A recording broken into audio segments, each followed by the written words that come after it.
Mukunda jewellers లో bangle Mela అన్ని plain bangles మీద ఫ్లాట్ 5.99% VA, నక్షి, రోడియం, జెమ్స్టోన్ బ్యాంగిల్స్ మీద ఫ్లాట్ 9.99% VA. ఈ ఆఫర్ సెప్టెంబర్ 20 నుండి 28 వరకు. ఆఫర్ అన్ని శాఖలకు వర్తిస్తుంది.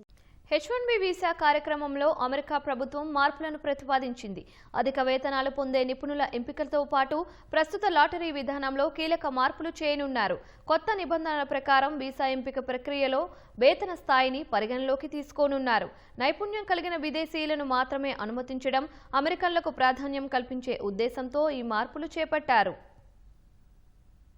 H1B వీసా రుసుమును ఏకంగా $1,00,000లకు పెంచిన ట్రంప్ సర్కార్ తాజాగా ఆ వీసాలను జారీ చేసే నిబంధనలు మరింత కఠినతరం చేసేందుకు సిద్ధమైంది. అధిక వేతనాలు పొందే నిపుణుల ఎంపిక కోసం కొత్త ప్రతిపాదనలు రూపొందించింది. ప్రస్తుతం ఉన్న లాటరీ విధానంలో కీలక మార్పులు చేసేందుకు ట్రంప్ సర్కార్ సిద్ధమైంది. H1B వీసాల జారీ ప్రక్రియలో మార్పులకు సంబంధించిన ప్రతిపాదనలను ఫెడరల్ రిజిస్ట్రార్ విడుదల చేసింది. H1B వీసా కోసం ప్రస్తుతం ఉన్న లాటరీ విధానాన్ని మార్చాలని డిపార్ట్మెంట్ ఆఫ్ హోంల్యాండ్ సెక్యూరిటీ భావిస్తోంది. కొత్త నిబంధనల ప్రకారం ప్రతి ఏటా జారీ చేసే 85,000 పరిమితి దాటితే వీసాల ఎంపిక ప్రక్రియలో వేతన స్థాయిని పరిగణలోకి తీసుకుంటారు. ప్రస్తుతం అమెరికాలో 4 వేతన స్థాయిలు ఉన్నాయి. ఎక్కువ జీతం అంటే $1,30,00,000 వార్షిక వేతనం కలిగిన అర్జీలను సెలక్షన్ పూల్లో 4 సార్లు చేర్చనున్నారు. 1వ లెవెల్ లేదా తక్కువ జీతం కలిగిన వారి అర్జీని ఒక్కసారి మాత్రమే చేర్చుతారు. ఈ వెయిటెడ్ సెలక్షన్ వల్ల అధిక జీతం ఉన్న వారికి వీసా లభించే అవకాశం ఎక్కువగా ఉంటుంది. భారతీయ ఐటీ సంస్థలపై ప్రతిపాదిత మార్పులు తీవ్ర ప్రభావం చూపే అవకాశం ఉంది.